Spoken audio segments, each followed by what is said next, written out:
So let's go into socialism. Buzzword, right? Socialism. So funny thing, right? Um, for the past probably year, right? We've been hearing. You've We essentially shut down. It's okay. We've been hearing we can't do Medicare for all. We've been hearing we can't do UBI. We've been hearing we can't do um, student debt relief programs. We've been saying we need to cut other social safety nets. Like, just there's no money, no money. But we also saw the formation of a space force. We saw lots of money get funneled to lots of projects that don't really benefit all of us in general. So, in saying that, every time one of the Democratic nominees, or sorry, one of the individuals vying for the Democratic nominee, Bernie Sanders, every time this individual brought up the programs that he's presenting, the question was, how are we going to pay for it? Right? We can't do it because there's no money. How are you going to pay for it, Bernie? How are you going to pay for it, Bernie? Well, you know what? Can any one of you, can you, Hector, can anyone tell me, has anyone asked that in the past 2 weeks for anything that's come out? This whole $2,000 for everyone in your pocketbook, the $50 million that the airlines asked for, that the proposal that the Congress actually put up, or that the administration actually put up, upped it to $150 billion for the airlines. Not one word. How are we going to pay for this? Not one word.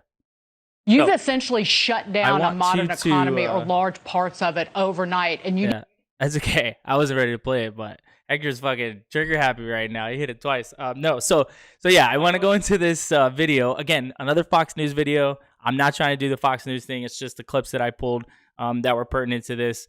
In the future, I'll do a little more switching it up so that it doesn't just look all like this. But this is basically on Fox News. And this individual is talking about Andrew Yang, and UBI, Universal Basic Income. For those who don't know, one of his presidential policies that he was championing was for universal basic income, which his version was $1,000 every month for every year.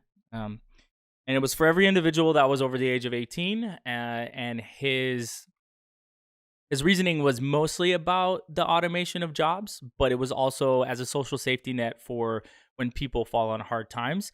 And look at us now, right? Very hard times for a lot of people, especially for, want to give a shout out to all the service industry people who are feeling it the most right now, or part of the people that are feeling it the most right now. These are the people who are affected in the most negative ways because they're not salaried. They don't work downtown Chicago. They don't work downtown New York. They don't have salaried pay to where every 2 weeks or however they get paid, that money's coming in, right? So that was the argument for universal basic income. And so let's play this clip as to why now, because the president and everyone is saying, well, we need to give a stimulus. We need to give money to people. They don't have money. It needs to come from the government. So they're like, $2,000, right? How are you going to pay for it? Doesn't matter. Let's give the people $2,000, right? Well, that's socialism. Nah, it's not socialism. No.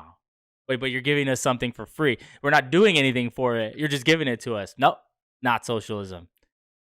Okay, yeah.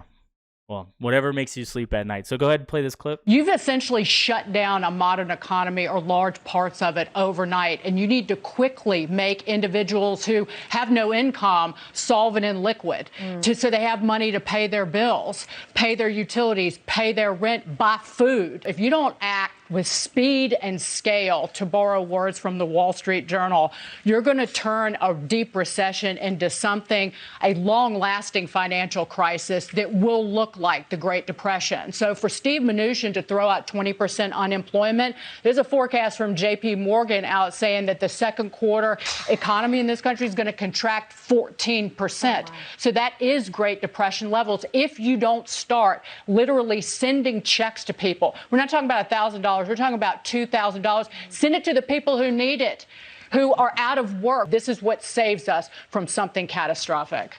So, Dana, when you hear about this, again, coming back to the politics of it, and Dagan says, you know, bailouts for certain industries, and then we come to this idea in this next wave that the president's calling for, potentially sending checks to individuals, especially, as Dagan said, those who may have lost a job or, you know, I don't know if they not only lose a job, but maybe they've lost their business. Yep. So the question becomes, you know, do you think this is realistic? Do you think the American people would support it? I think they're not going to have a choice. I think that, look, I think people come together and they do the right thing. And this is a little bit different to me. Like, if you think back to 2008 and to Dagan's point, I mean, that fight was horrendous. And I was there at the White House at the time, and you had everybody fighting. Everybody's mad because you were bailing out Wall Street. Understood. Nobody wants to bail out Wall Street, but the banks were insolvent. Right now, the banks are okay. It's actually people who need help. This is actually the man on the street, the man on the farm, the man in the small town. All of these people are going to need help. And I would just be for doing something really big and also really fast and showing that. Okay. So many things. Really big, really fast. All of a sudden, we can do these things really big, really fast. You know what's really big? Medicare for all. You know what's really big? How about student debt relief? Those are really big. Those are things that affect people. And you know what? Everyone that says like it can't be done, you know, all this stuff, look at how fast this is all happening. And again, not one person. We're going to go back to this clip. They're not going to ask one time how any of this is going to be paid for. And this is a one-time injection of this, right? So you know what happens if this doesn't work? If I'm not, they do it again. They'll have to do it again. I was trying to think because I remember, how many of you guys were old enough when Bush sent us those checks? You guys remember that? Like a couple $100. It was like the 600. I don't know. I think I got like $600 or something. You have to do it again if it doesn't work the first time. So instead of having to do this periodically when these things happen, if we already have these programs in place, the safety nets already exist, maybe it'll be a little less intense for people when they need it. Go ahead and finish that clip. That the federal government is going to be the backstop because we will get through this and we'll be stronger on the other side of it. But in the meantime, when you have to help people, I don't think it will be a problem getting these bills through. It's going to hurt to look at the deficit numbers. That's going to be something we'll have to commit to and figure out. But saving people's day-to-day lives. So now the deficit is something that we'll just have to look into and figure out. Can't pay for Medicare for all though. Can't figure that one out. That's a non-starter, right? But for anything else that they want to throw out, let's start the Space Force. Let's balloon the defense budget $150 billion from $500 to $750. That's what Trump and his administration just did recently. If we're going to do all of this for the health of people, then of course we have to do everything to help for their economic health on the other side. Weren't we making fun of this, though, when Andrew Yang suggested something like it was socialism? No. No. When he was saying send $1,000 to everyone? No, I mean, there are people who think that universal base income is actually a pretty good idea. I don't think of it as necessary socialism, especially if you look at it in Alaska, how they give back money. But there'll be plenty of time to figure it out. But to Dagan's point, $1,000 for people who really, they're going to need more than that. I agree. You know how they do it in Alaska? They're just residents of Alaska, and then they get money. So that's no different than this. We're residents of the United States. We're citizens of the United States. They're about to send us some money, right? And it's not even that it's like not already our money, right?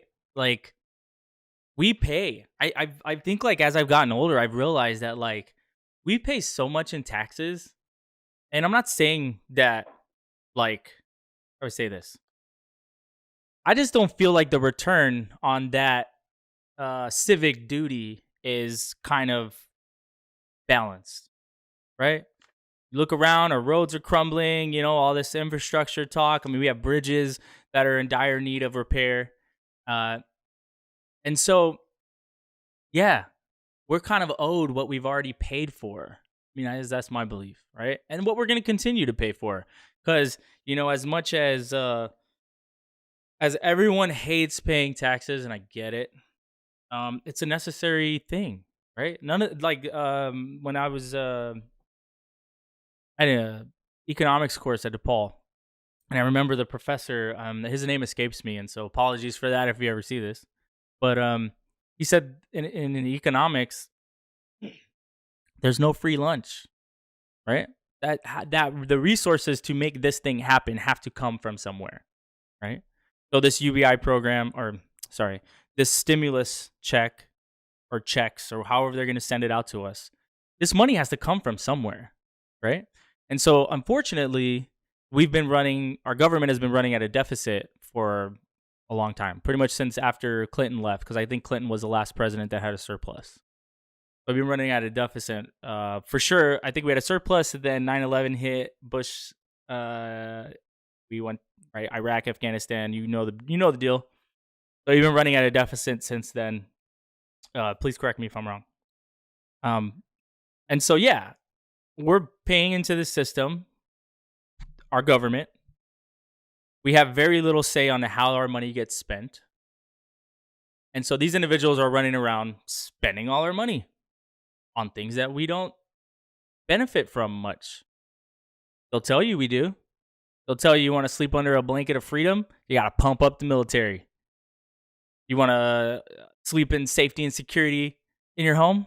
We need a wall on the southern border. Got to keep people out, right? I don't know. That's for you to decide. I personally think we can use a lot of our own resources for things that actually benefit us, and we would still have safety and security.